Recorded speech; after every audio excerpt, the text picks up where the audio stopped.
Bonjour ou bonsoir à tous, vous qui regardez les vidéos, que ce soit le jour ou la nuit, ici DVD Pro Catch.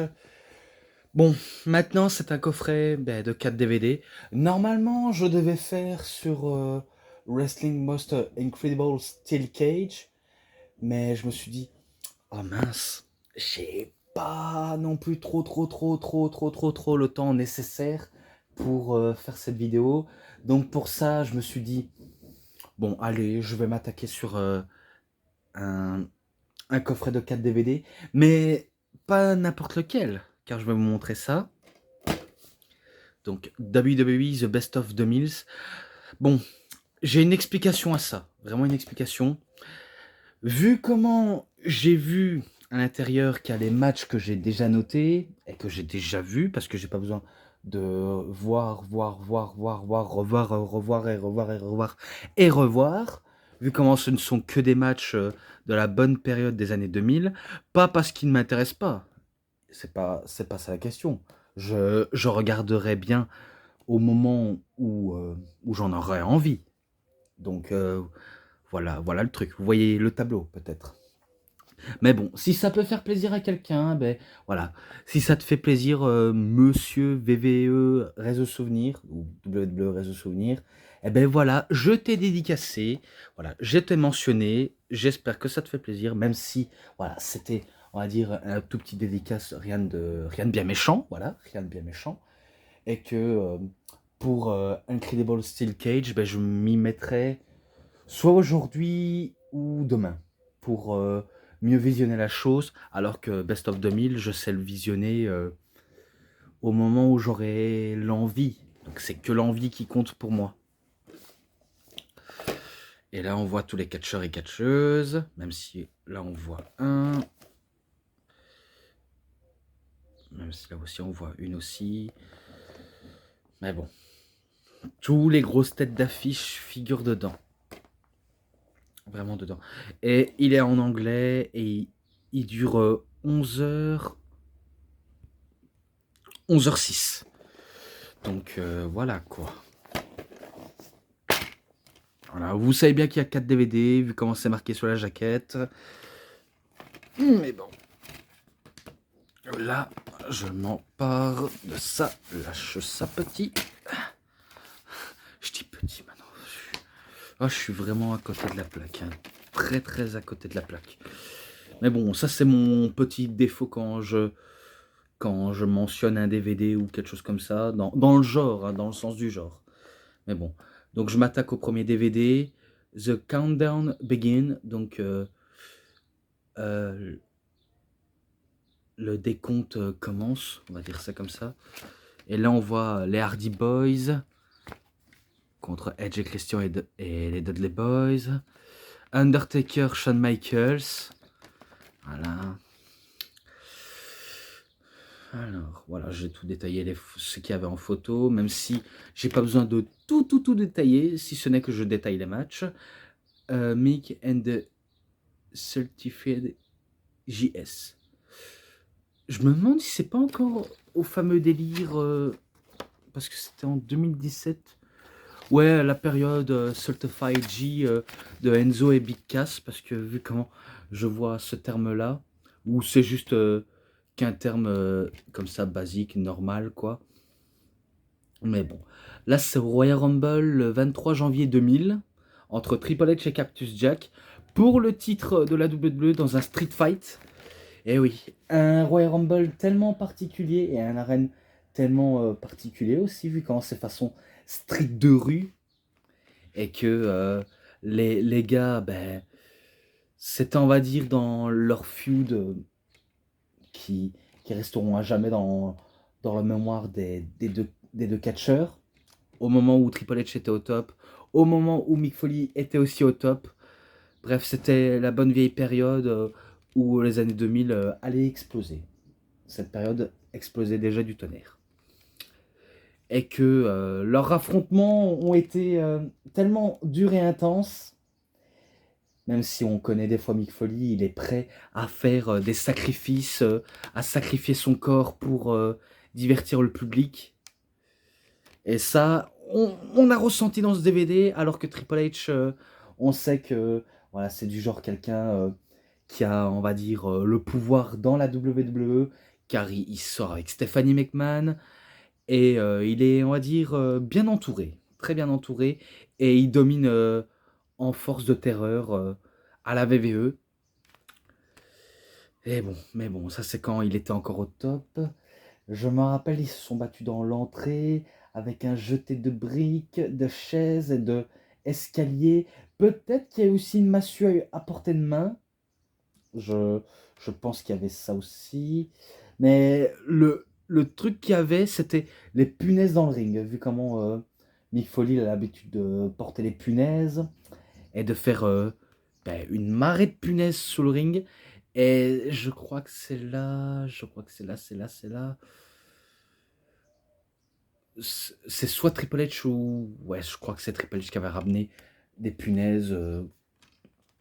Ou l'inverse, hein. Faut dire, je ne suis pas non plus dans, dans le côté, ouais, qui a amené ci, qui ou là.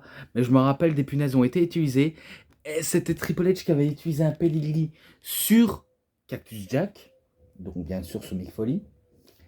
Et qui remporte le match. Alors qu'il était mal en point, il saignait du front, il avait des punaises partout, surtout même aux genoux et aux mollets. Et pourtant, c'est lui qui remporte le match et il conserve son titre. Donc la plupart des matchs que je vais vous citer seront en description. Ce sera, on va dire, un peu obligé. Mais au moins, je préfère vous avertir. Voilà.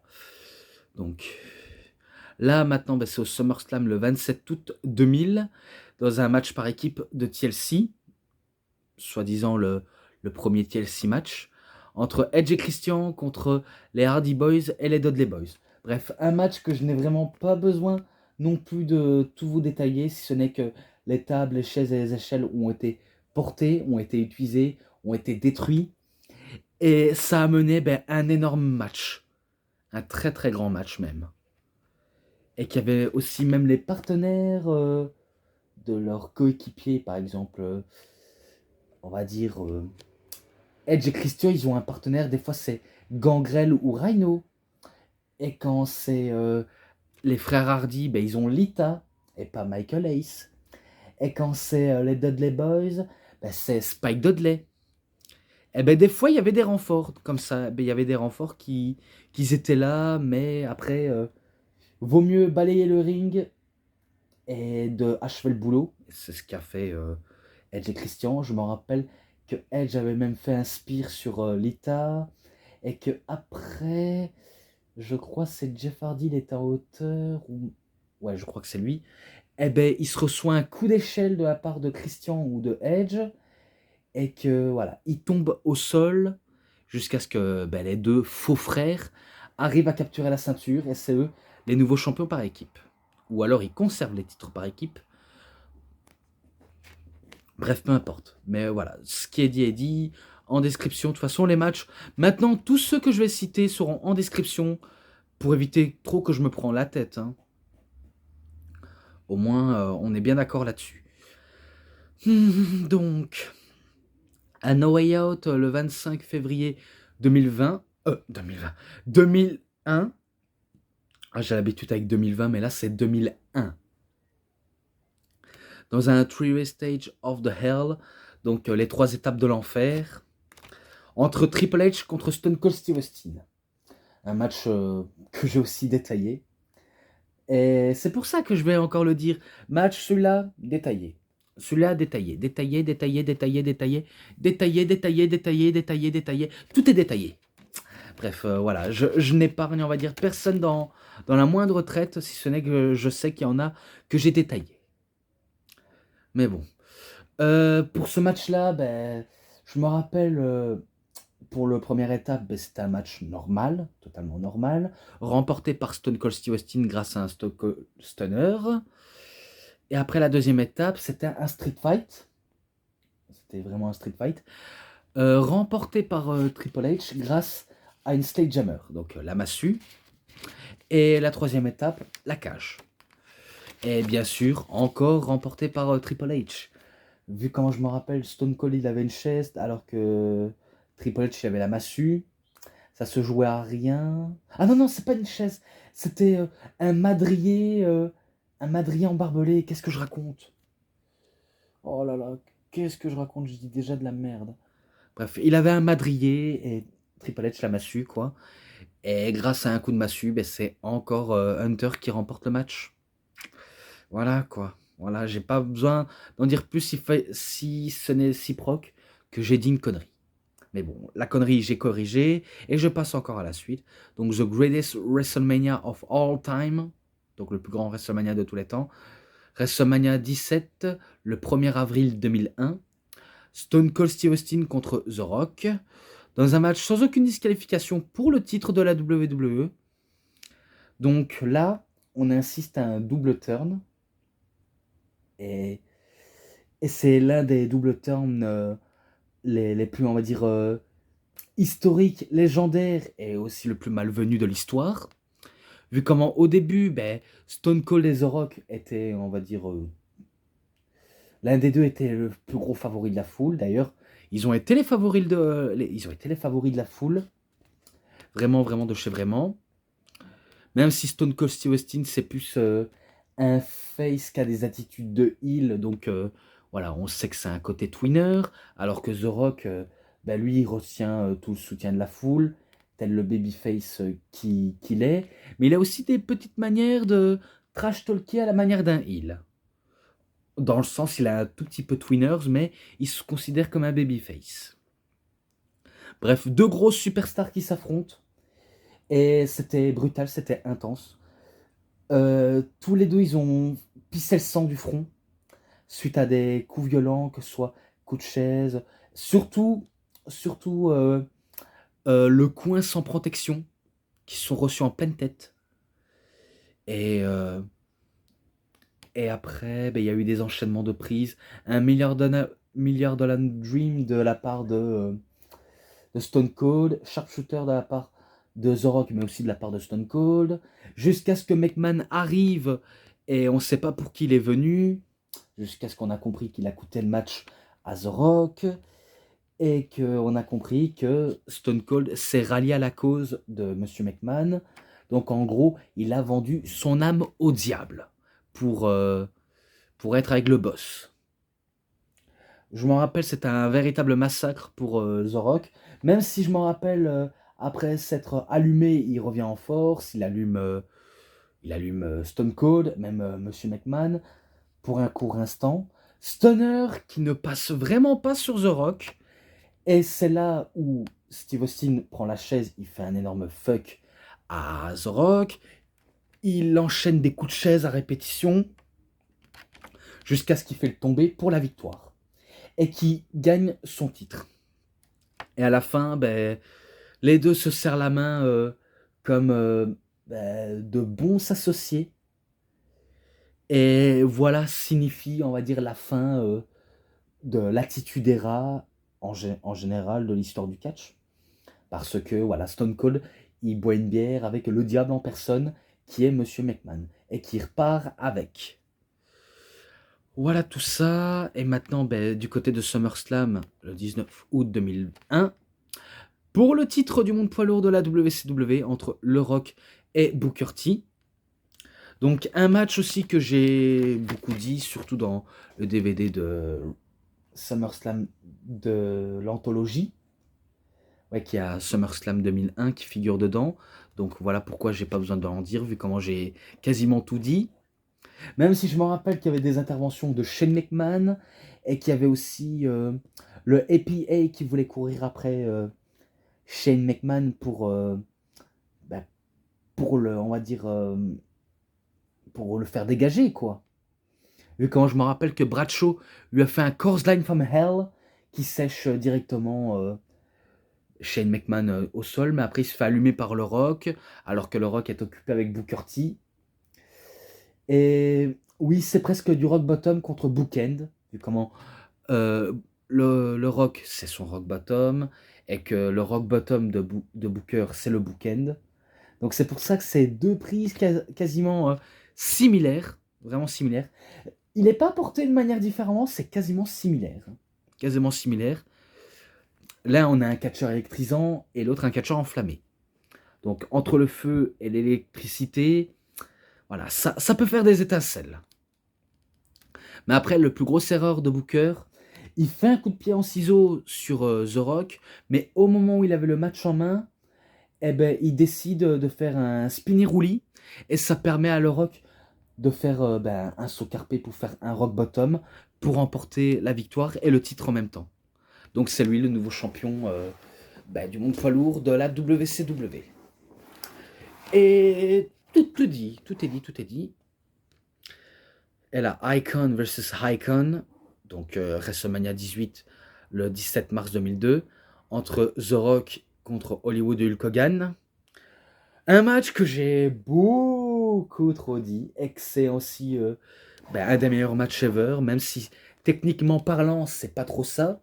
Un peu comme du Rock Austin, c'est pas trop techniquement parlant, mais c'est justement trop bien. Tu oublies le côté technique, tu passes au côté, on va dire, bagarre et historique, du côté d'histoire bien sûr, et tu passes, on va dire, un énorme moment, même si tu oublies un peu le côté technique. Bon, après, il faut dire, la technique, c'est très très présent, hein. Et que faut pas non plus trop, trop le négliger, si je peux me permettre. Bon, c'est parti dans tous les sens entre Hogan et Rock.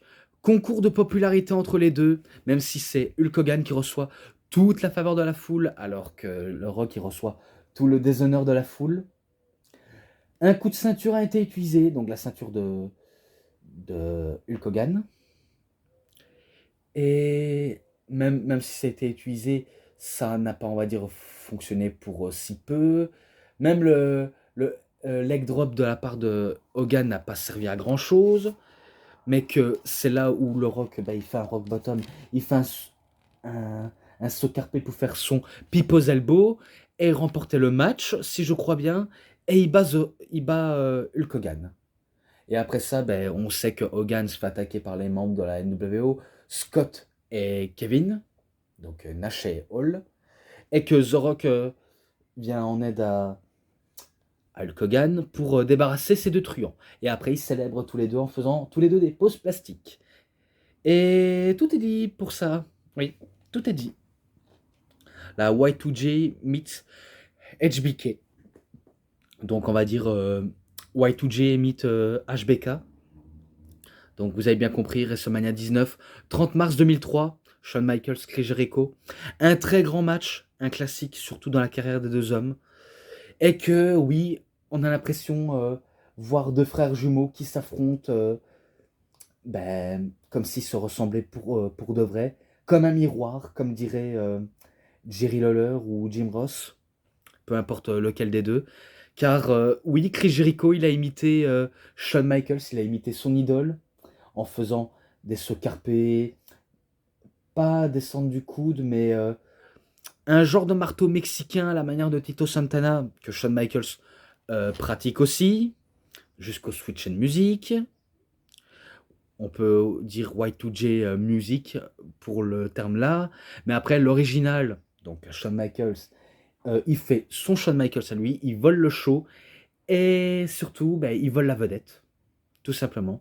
Même si je me rappelle qu'il avait utilisé un switch and music, mais Chris Jericho se relève, et après un peu plus loin dans le match, il fait un petit paquet renversé sur Chris Jericho, et à la fin, c'est justement Shawn Michaels qui gagne le match, mais que les deux adversaires du soir pas se serrent la main, ils se prennent dans les bras, et après Jericho, coup de pied dans les parties de Shawn Michaels, direct. Il lui fait ça, tel un beau salaud. Mais en tout cas, c'était un très beau match aussi. Et là, un bon match aussi pour SmackDown, le 18 septembre 2003, entre Brock Lesnar et Kurt Angle, pour le titre de la WWE, dans un Iron Man match. Le champion, c'était Kurt Angle, je pense, vu comment, vu comment Brock Lesnar, il voulait justement le titre de Kurt Angle. Et il va l'obtenir, vu comment je me rappelle le Iron Man match. C'est pas du Bret Hart Shawn Michaels, mais très bon Iron Man match entre les deux hommes, hein. Forcément, c'est Suplex City, Suplex Machine, Et d'autres types de souplexes qui ils nous ont pratiqué, des Germaines, des belly to belly overjet souplexes, des souplesses arrière, d'autres types de souplesses entre les deux hommes. Vraiment, c'est de la tacticité. Je m'en rappelle que Brock Lesnar dominait de la tête et des épaules au début, jusqu'à ce que Kurt Angle est à la traîne et il a rattrapé son retard en étant en égalité avec Brock Lesnar. Mais à la fin, c'est Brock Lesnar qui bat justement Kurt Angle avec un ultime F5, enfin un F5, et jusqu'à ce que ça atteigne au décompte. Eh ben, je me rappelle au moment où il se prend un ankle lock, Brock Lesnar, eh ben, il se retenait de pas taper jusqu'à ce que le décompte s'arrête.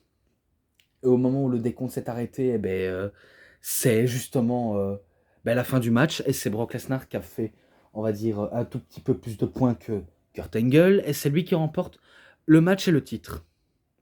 Voilà tout. C'est tout, c'est tout. Et maintenant, du côté de Backlash, le 18 avril 2004, que j'ai déjà fait une review dessus, The Hardcore Legends contre The Legend Killer, donc Randy Orton contre Mick Foley, pour le titre intercontinental dans un No Horse Bar match, hardcore quoi. Eh ben c'était dingue, et ça a propulsé notamment la carrière de Randy Orton, vu comment Mick Foley est prêt à tout pour rendre over son adversaire pour atteindre des sommets. Ça a été l'exception pour Randy Orton, même s'il y a eu d'autres, hein, il y en a eu d'autres, mais ce serait très long à vous dire. Donc on a eu un madrier embarbelé, une table embarbelée, des punaises et d'autres types d'armes, vraiment d'autres types d'armes, même un madrier en feu, que Mick Foley s'est pris un madrier en feu, plus des punaises et des tables embarbelées jusqu'à ce qu'il se prend un ultime RKO de la part de Randy Orton. Et que c'est lui qui remporte le match. Oui, je sens que j'ai été court sur ce match-là, vu comment je sais que je l'ai déjà trop dit. Donc c'est pour ça que je décide de faire mine avancer les choses. Vu comment c'est la fin du DVD 2. Maintenant on passe au DVD 3. Mike and the Queen. Alors, le Raw du 6 décembre 2004 pour le titre féminin de la WWE entre Lita et Trish Stratus. Et si vous vous y trompez pas, et si je me trompe pas, c'est bel et bien le main event, le tout premier main event féminin entre la carrière des deux femmes. Eh ben, c'était, on va dire, incroyable pour un match de main event entre deux femmes, vu comment ce sont les deux références, même si on se rappelle maintenant, et aujourd'hui, maintenant que Trish Stratus, maintenant, c'est que c'est une heel, et que voilà, elle est en feud encore avec Becky, et que c'est loin d'être terminé. Maintenant, la question, est-ce que Lita va se rallier à la cause de sa meilleure amie ou ennemie, Trish Stratus, ou alors plutôt à celle de Becky? Ça, c'est une question qui est assez dure à dire, tellement dur pour moi à décrire. Mais bon, dans ce match-là, c'était, on va dire, correct, un peu correct, et que je crois bien que Trish Stratus est arrivé avec un masque pour protéger son nez, vu comment dans la storyline elle a le nez cassé. Et que Lita, on sait que c'est aussi une trembleuse de la mort, quoi, vu comment elle manquait aussi à des occasions de se blesser gravement, surtout, et je dis bien surtout, quand elle a effectué un dive à l'extérieur. Elle a fait un suicide dive sur Trish Stratus, et, euh, et je la vois, elle tombe la tête la première sur le sol. Et je me suis dit, oh mais putain, mais pourquoi, qu'est-ce qu'elle fait? Je sais que je l'ai beaucoup trop dit, mais pourquoi elle fait ça? Sérieusement, mais pourquoi elle fait ça? Elle veut se tuer ou quoi? Oh là là, c'était chaud. C'était très très très chaud. Mais bon, une belle petite frayeur jusqu'à ce que le match continue, encore, encore et encore, jusqu'à ce que Lita, elle effectue sa moonsault. Excel qui remporte la victoire et le titre. À pas faire d'erreur, surtout. J'espère que je fais pas d'erreur. Mais bon, je l'espère en tout cas. Si je fais une erreur, il faudrait que je le regarde pour en être sûr. Et je dirais en description, parce que c'est plus là où je m'exprime sur les erreurs que je commets.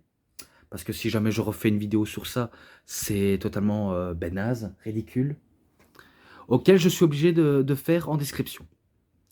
Mais bon, je passe. WrestleMania 21, le 3 avril 2005, Shawn Michaels contre Kurt Angle. Un énorme match. Là, c'est sûr, c'est un banger de chez banger. C'est la crème de la crème. Le match, ben, c'est c'est du grand art. Vraiment du grand art. Que du bon catch. Entre la machine à souplex et le showstopper, ça peut envoyer des étincelles. Que des étoiles d'étincelles. Et c'était très chaud, très très tendu entre les deux adversaires. Tellement très tendu que ça nous a amené à un énorme match. À tel point que c'était de la résistance sur la résistance. Un angle slam, ça ne passe pas. Un ankle lock, ça ne passe pas. Un, un elbow, enfin la descente du coude, ça n'a pas passé. Un switch de musique, ça n'a pas passé. Rien ne passe dans le match. Même si je me rappelle que Kurt Angle faisait une erreur en faisant un moonsault de la troisième corde et que il saute dans la piscine alors qu'il n'avait pas d'eau, quoi. Ça, c'est une expression. Et l'erreur de Shawn Michaels, c'est de laisser trop, on va dire, dans le match, hein, laisser Kurt Angle reprendre son souffle et partir à l'attaque parce que il a sauté sous l'occasion, Kurt Angle, en le faisant la ankle lock.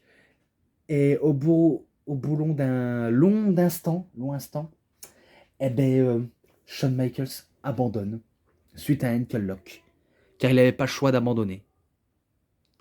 Donc, victoire de Kurt Angle. Ce match-là, je sais que je lui ai mis un 5. Et que c'est sûr, c'est 5 mérité de chez mérité. Entering Hell. Voilà, donc la vengeance de Triple H sur Batista. Donc, vengeance le 26 juin 2005 pour le titre du monde poids lourd dans un Hell in a Cell match. Un match que j'ai aussi beaucoup trop dit. Eh ben, entre deux anciens membres de l'évolution, c'est une masterclass dans un Hell in a Cell. Vraiment, rien d'autre à dire sur ça. Vu comment Batista, il était au top de sa forme, alors que Triple H, il était au top de sa forme, mais déchu parce qu'il perdait son titre, surtout face à son ancien disciple apprenti, qui lui a pris les ficelles du métier, et que voilà, la bête qui l'a nourri se retourne contre lui, donc il prend ça pour une affaire personnelle qui veut, on va dire, l'anéantir et récupérer sa couronne et retrouver sa gloire d'antan. Un truc qui va pas réussir à faire, même si je m'en rappelle, il y avait une chaise embarbelée, des escaliers en acier, une massue et le grillage. Tout simplement, il y avait le grillage. Et que Batista pissait le sang du dos suite au coup de chaise embarbelé, même aussi de la tête, si je crois bien. Surtout Triple H. Surtout Triple H, il va se manger une chaise embarbelée au niveau du front et aussi se faire râper la face dans la cage. Et à la fin, il y avait l'escalier qui était dans le ring. Triple H, il avait une massue, il voulait effectuer. Mais ça va pas suffire. Même un pedigree ne va rien suffire. Jusqu'à ce que, voilà, Batista, il revienne en force. Il lui fout un spear. Et après, fini de rigoler. Il décide d'en finir avec un Batista bombe. Et qu'au moment où il effectue le Batista bombe, Triple H, il avait la massue. Il voulait lui donner un coup, mais il n'a pas eu le courage de le faire. Donc il se fait power bomber par un Batista bombe de Batista. Et que c'est Batista qui remporte le match et conserve son titre. Direct, hein, direct, je dis bien direct. Waouh. Je passe à la suite encore. No Way Out, le 19 février 2006. Donc pour le titre du monde poids lourd, entre Kurt Angle et Undertaker. Celui-là aussi, je l'ai déjà fait une review dessus. Et que le match là, peut-être que je vais pas aller par quatre chemins. Entre deux légendes du catch, c'est sûr, il y a de quoi, on va dire, faire un excellent match. Et c'était un excellent match, même si, voilà, c'est pas non plus du 5 star. et que je ne pense pas l'avoir mis très très haut dans mon classement de notation des matchs. Mais bon, peu importe, du fait que l'issue est, on va dire, la même que j'avais fait auparavant, et que l'Undertaker, je me rappelle, il faisait un Last Ride Powerbomb, Chokeslam, tentative de Hell's Gate. Il y a quoi encore qu'il a essayé de tenter? Il a essayé de tenter quoi encore? Mais je me rappelle plus. Putain. C'est pas grave, hein, c'est pas grave. Le old school, ça je l'ai déjà dit. Le Last Ride Powerbomb, le Chokeslam. Même aussi le Tombstone Piledriver.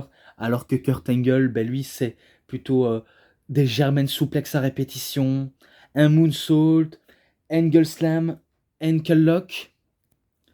Et au moment où il était presque à la fin de la rupture du match, je crois qu'il y avait Mark Henry qui avait intervenu pour coûter le match à l'Undertaker et ça permet. Non, non, c'est pas ça, c'est pas ça. Qu'est-ce que je raconte? Qu'est-ce que je raconte? Je crois qu'il était venu dans le match et que à la fin,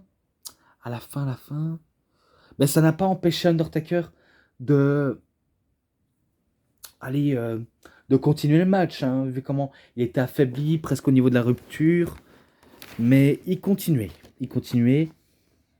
Ou alors peut-être que je dis n'importe quoi et que voilà, je suis à bout de souffle et à bout de voilà de je sais pas je sais pas comment je dois l'interpréter, mais manque d'hydratation, même si je dois pas mettre ça en excuse, mais mais que voilà quoi. Peut-être qu'il fait un Hell's Gate à Kurt Angle et que Kurt Angle profite de l'instant où il fait un Hell's Gate parce que l'Undertaker avait les épaules au sol et et qu'il effectue le tombé en mettant la moitié de son poids sur le Taker pour remporter le match. C'est tout ce que je peux dire, hein, c'est tout ce que je peux dire, même si vous allez peut-être me dire non, non, non, il s'est pas passé ça, il s'est passé autre chose, tu as dit l'inverse. Donc si jamais je dis l'inverse, c'est un tout petit peu normal, mais il faut pas le prendre en mal. Mais bon. Unforgiven le 17 septembre 2006 dans un TLC match pour le titre de la WWE. Et si John Cena y perd, eh ben, il irait à SmackDown. Voilà, un match très connu entre Edge et John Cena. Pas besoin d'en dire plus si ce n'est que vous saviez que c'est victoire de John Cena. Vu comment il a fait passer à travers les deux tables Edge et remporter la ceinture. Donc il ne va pas à SmackDown, il reste à Raw.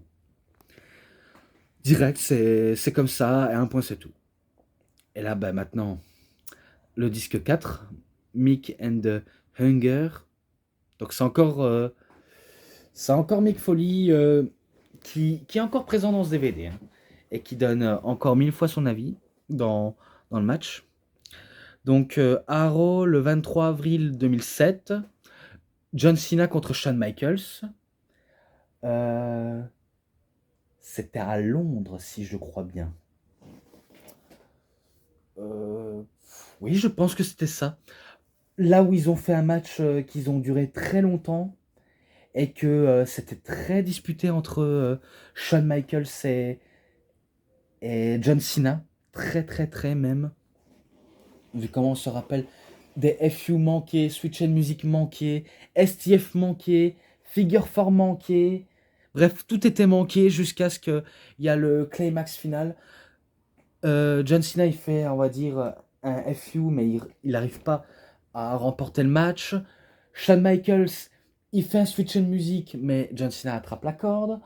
Et là où tout est joué, au moment de la fin du match, John Cena voulait faire un FU, mais heureusement que Shawn Michaels était souple pour retomber sur ses pieds tel un chat et effectuer un switch en musique sur John Cena. Donc c'est lui qui bat John Cena. Mais il n'a pas la ceinture. Mais c'était une revanche de WrestleMania. Et surtout pour prouver que voilà, Shawn Michaels n'est pas infaillible par rapport au champ. Mais excellent, très excellent même. Et là, à Raw du 30 avril 2007, Edge contre Randy Orton. Alors celui-là, il figure dans. Je crois qu'il figure dans le DVD de Edge. Ah, parce que je me rappelle l'avoir déjà noté. Peut-être que c'était. Ah, je ne sais pas. C'était pendant que les deux se séparaient. et que leur route était chacun de leur côté. Et comment on sait que Edge va totalement exploser du côté de SmackDown alors que Randy Orton, lui, va exploser du côté de Raw. Et que je crois que c'est victoire de Edge, je pense. Je dis bien je pense. J'en suis pas très convaincu, mais je pense que c'est victoire de Edge. Mais bon, je vais essayer de pas trop me prendre la tête pour éviter de me rendre malade des fois.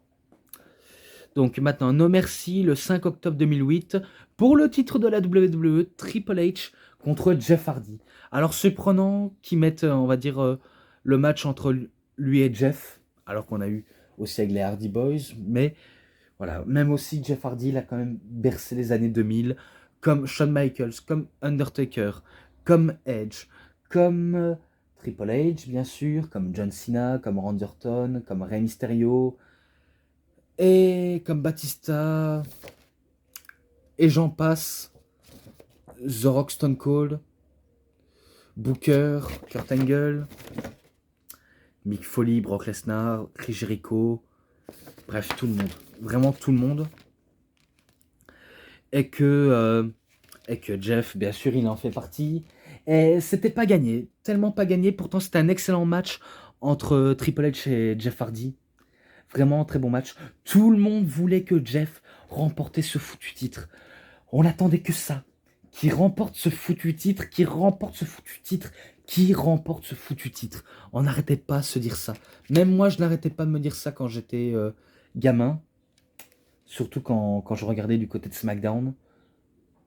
Eh ben, je me disais, quand je voyais les résultats, je me suis dit, espérons qu'ils soient champions. Non, putain, c'est pas ça. Qu'est-ce qu'ils nous font?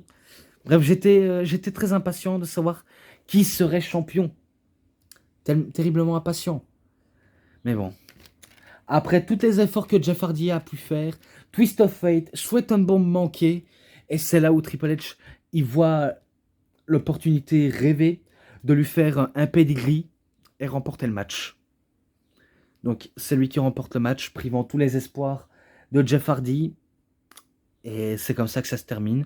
Même si c'est pas terminé pour Jeff Hardy à cette période de 2008.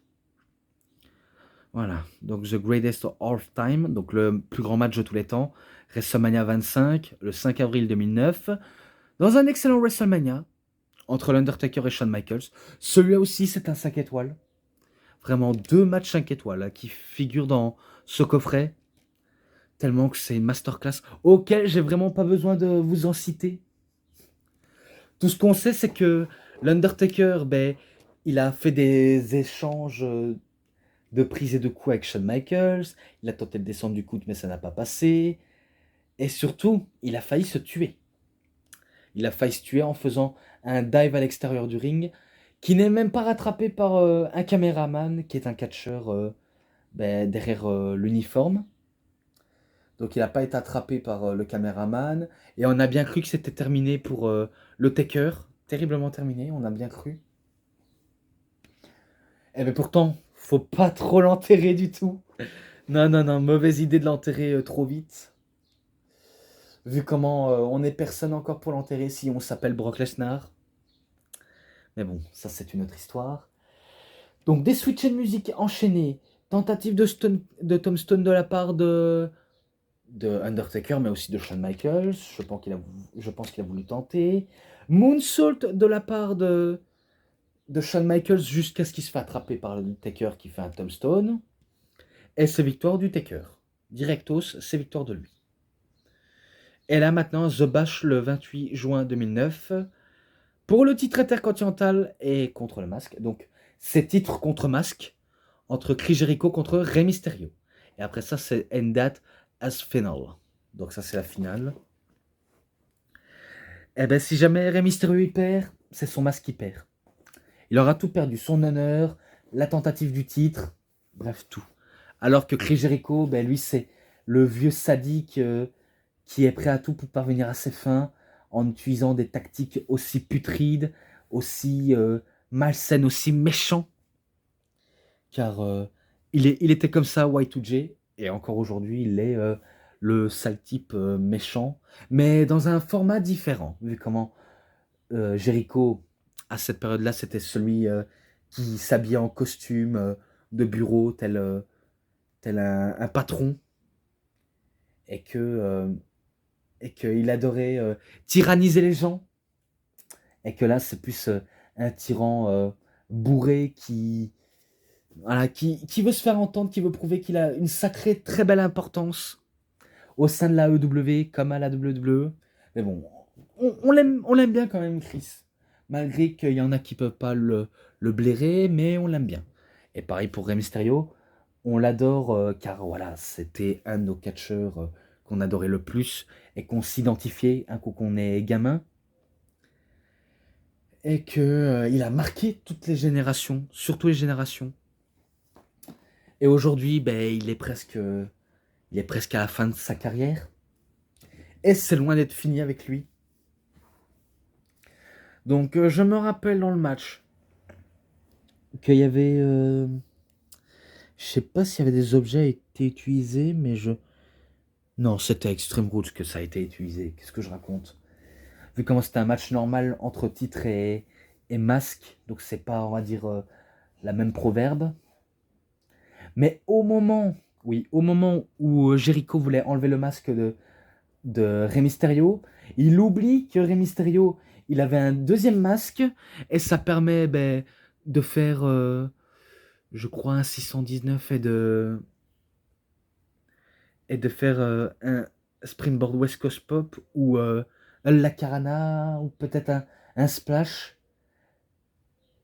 Bref, peu importe, de toute façon, c'est lui qui remporte le match. C'est lui qui bat Jericho et il conserve son masque et il gagne le titre. Eh ben bon, je crois que tout est dit maintenant. Tout est dit et que j'en peux déjà plus, vu comment j'ai déjà trop cité ce qu'il y avait dans les DVD. Et aussi que je devais aussi me justifier de pourquoi, du comment j'ai pas, on va dire, su m'attaquer au Steel Cage. Mais bon, ça peut encore attendre jusqu'à, on va dire jusqu'à nouvel ordre. Hein. Je sais qu'il n'y a pas de nouvel ordre, mais au moins je le dis. Mais bon, je clôture ça. Les matchs, l'ensemble. euh, avec d'énormes bangers qu'on a eu, je pense que ça mérite un 4,90. 4,90 si vous préférez. Car moi, je pense il a une bonne note. Il a une bonne note aussi avec des bangers qu'on a eu dans les matchs comme ça. Franchement, je pense que ça se mérite. Et que je vais m'arrêter ici. Voilà. Donc c'est tout pour cette review, c'était DVD Pro Catch. J'espère que ça vous aura énormément bien plu. Et si vous avez aimé cette vidéo, vous savez ce qu'il vous reste à faire. Likez la vidéo, commentez, partagez, abonnez-vous à ma chaîne et cliquez sur la petite cloche pour avoir plus des notifications et des prochaines vidéos. Et moi, je vous dis bonne journée, bonne soirée à tous. Au revoir tout le monde pour une prochaine vidéo. A plus à tous les fans de catch. Allez, bye bye tout le monde.